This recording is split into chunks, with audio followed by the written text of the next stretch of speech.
Hi guys, welcome back to my channel. Let's take the adventure to Alaska. We took a Norwegian cruise to Alaska. Our first major stop was in Skagway, Alaska.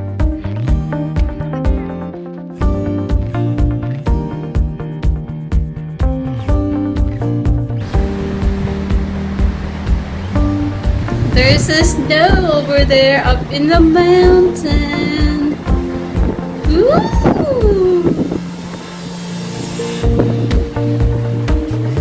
Hola. It's so windy. We are in Skagway, Alaska, and today we're gonna go off the shore. This is our cabin. It's messy inside.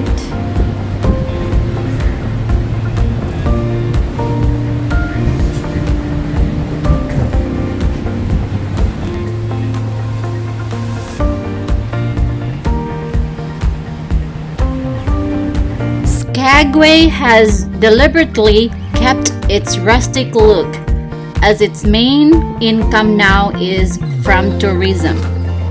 It features museums, fishing, boating, air tours, hiking, and camping.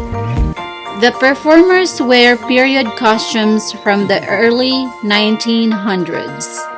Skagway's downtown historical district has false front buildings and boardwalks dating from the gold rush days.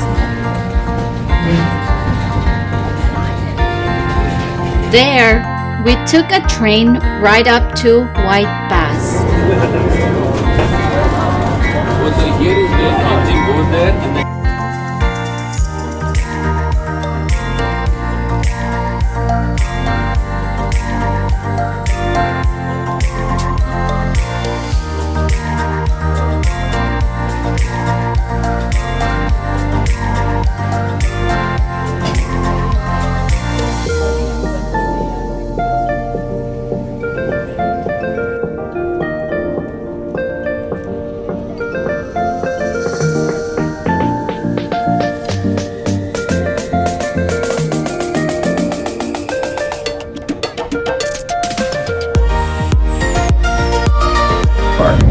Now I know that's quite a mouthful, but it's actually a very prestigious honor. We share this distinction with other engineering marvels like the Statue of Liberty, the Eiffel Tower, and even the Panama Canal.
There have been lots of stories about the 1898 gold rush after gold was discovered in Klondike. The White Pass Trail was not as famous as the Chilkoot Trail, but the Stampeders found it less steep even though it was longer.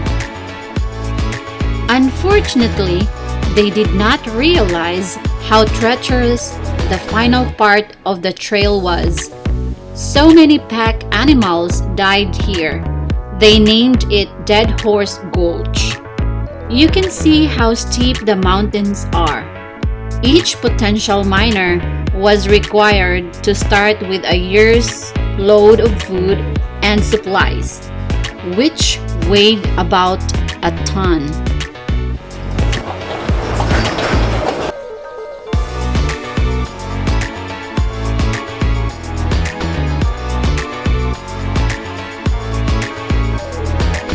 Many years later, this railroad was built. It runs all the way into Canada to the town of Whitehorse. The tourist trains only go to the top of the pass where the engines are moved from the front of the train to the rear so they can be in front of the train going down.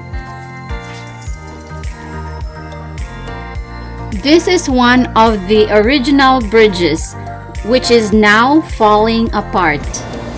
A tunnel was built to replace the bridge. We were here in early summer, but it was still so cold the windows kept fogging up.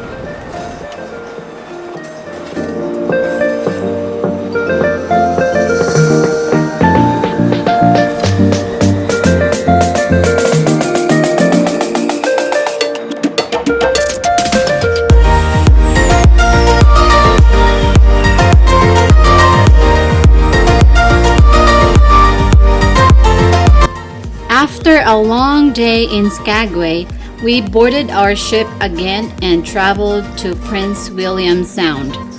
As we slowly moved up the sound, we enjoyed snow-capped mountains and glaciers.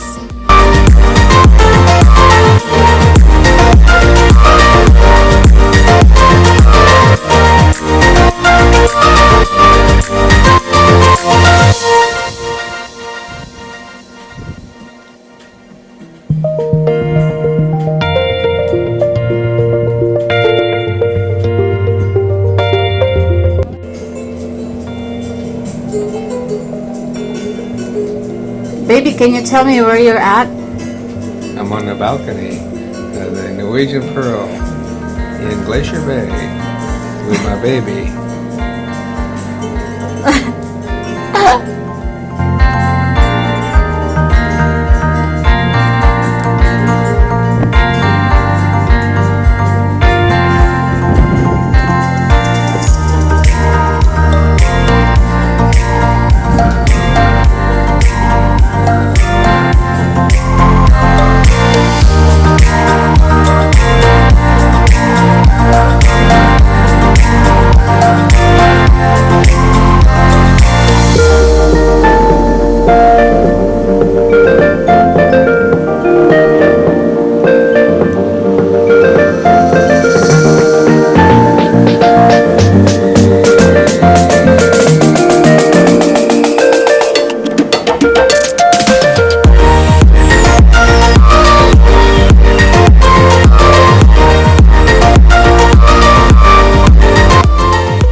Every day it does like that? Whoa, that's a lot.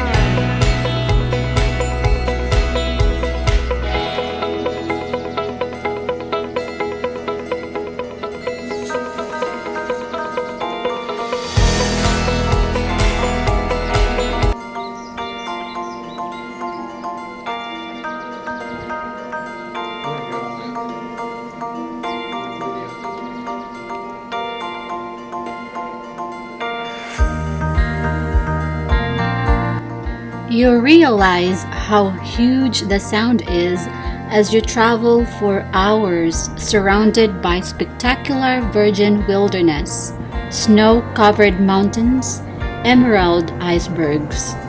Sometimes the floating ice has wildlife on it. You see many otters and seals. If you're lucky, you might see a pod of dolphins or a whale swim by. Sometimes you see sea lions, porpoise, orcas, and giant humpback whales.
They say this one's moving 6 feet a day. Hmm? This one's moving at 6 feet a day.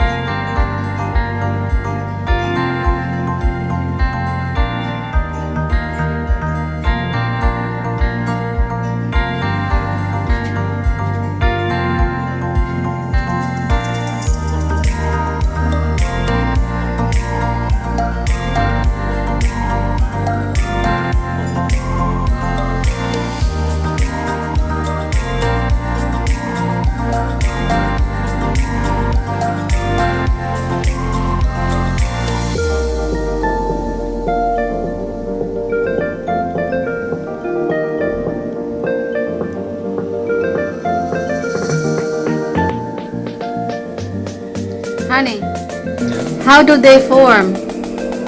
by snow. How long will it take for them to become a glacier? Well, that snow packs down and as it gets heavier and heavier, and at some point it becomes a glacier. It takes years for the water to get from the top to the bottom.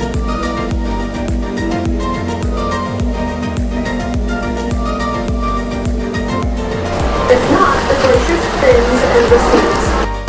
In either case. But with temperatures increasing so quickly, even the tallest coastal mountains cannot seem to keep up. While peeking out from underneath the ice on the right side. That rock only appeared last summer and seems to be even more exposed this year. Can you find other signs of melting at Marjorie Glacier? Views like this one are growing more and more scarce. With that in mind, take this opportunity to get outside and appreciate these beautiful glaciers.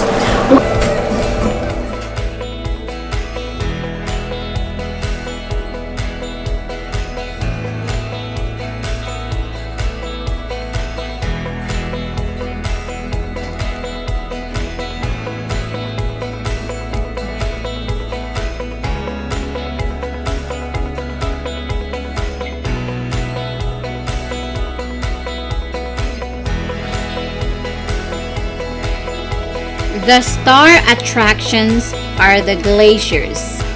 The Columbia Glacier is one of the largest and most magnificent glaciers along the Alaskan coast. It is also the fastest moving glacier, clocking in at a whopping 100 feet a day. It has receded approximately 8 miles since 1982. It is 32 miles in length, 3 miles wide, and 3,000 feet thick.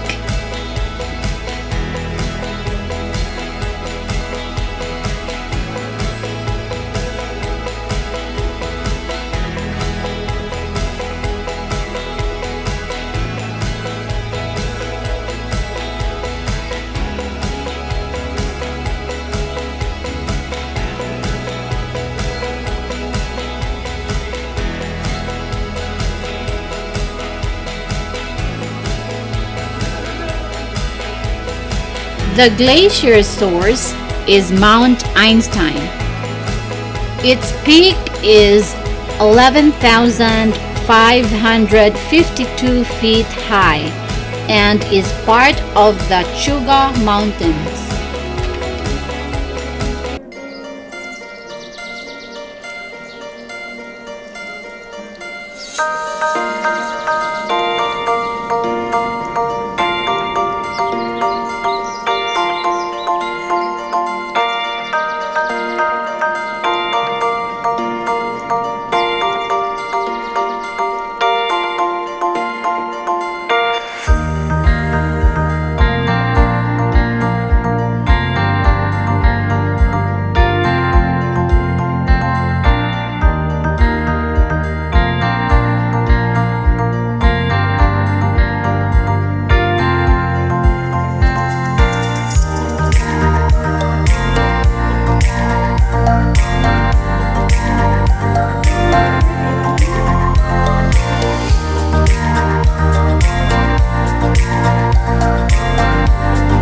If you are very lucky and have your camera ready, you may be able to tape a calving.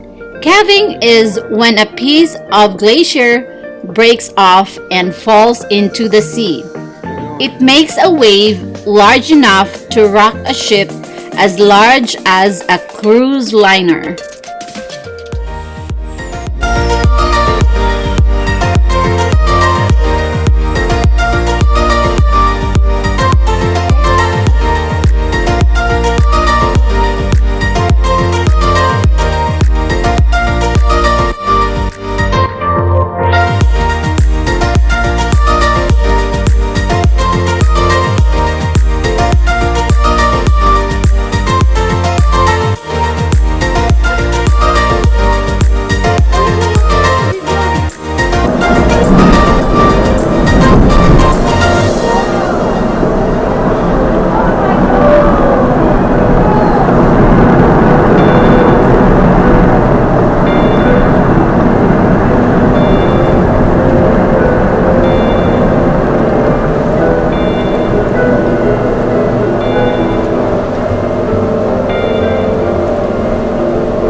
And it makes a sound too.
depends on, yeah, because you got to look at the schedules and everything.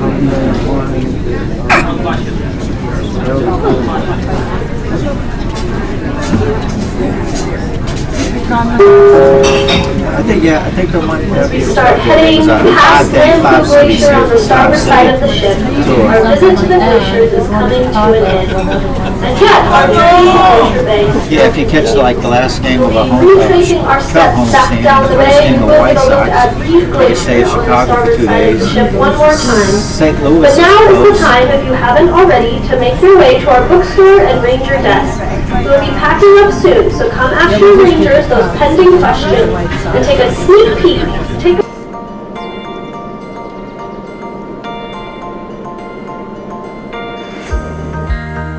Let me take you on a quick tour inside the cruise ship. In there, they have a very fancy fine dining.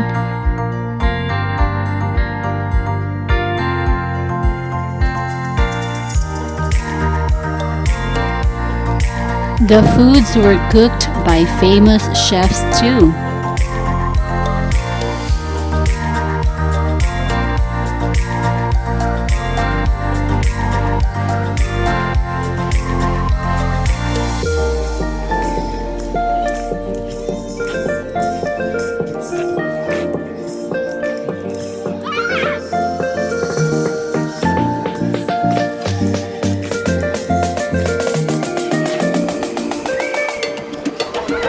This is the top floor where they have events by the swimming pools.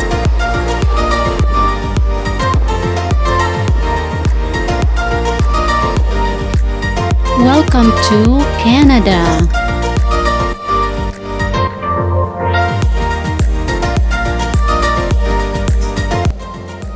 The cruise ship traveled south to Vancouver Island, where disembarked into British Columbia, Canada.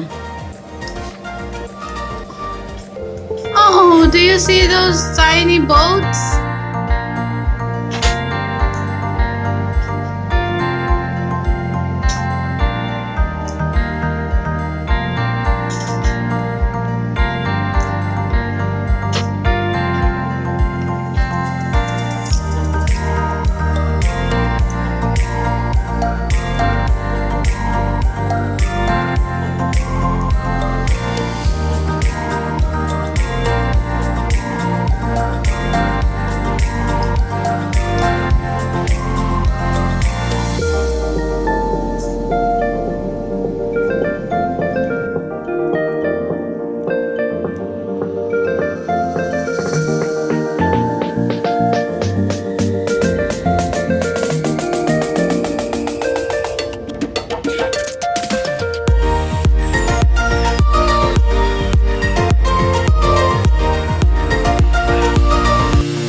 We took a bus trip through the city, ending at the Butch Art Gardens.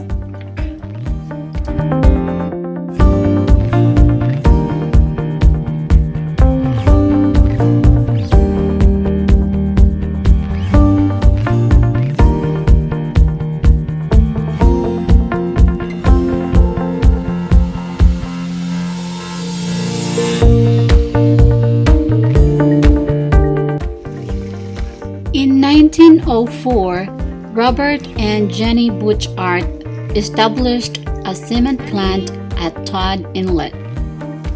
When the lime mining had removed all the lime for cement, there was left a large hole in the ground called a quarry. In 1912, Jenny had the vision that played out quarry into what we see today, a sunken garden.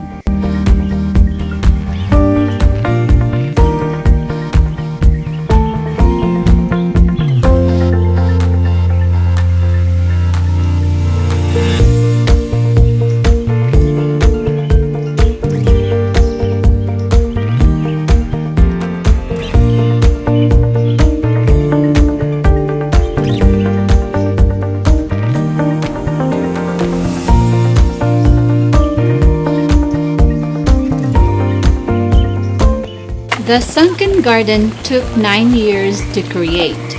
It is 5 acres of gardens with 151 flower beds. Each year, 65,000 bulbs are planted for spring.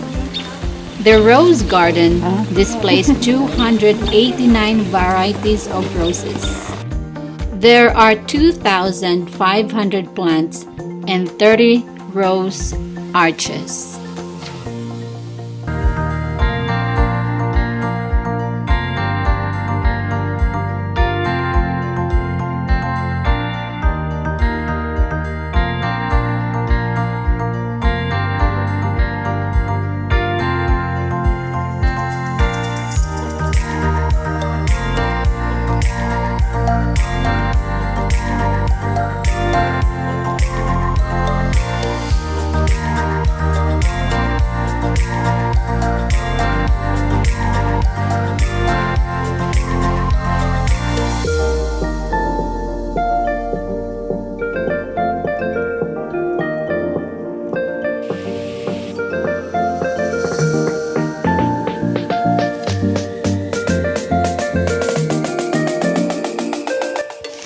Scattered throughout the gardens are fountains.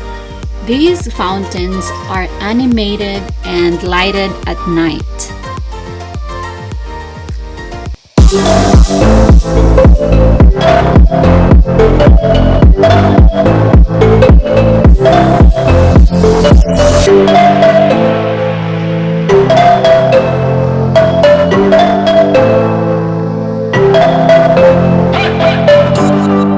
Thank you guys for watching. I hope you guys enjoyed the beauty of Alaska and Victoria, Canada.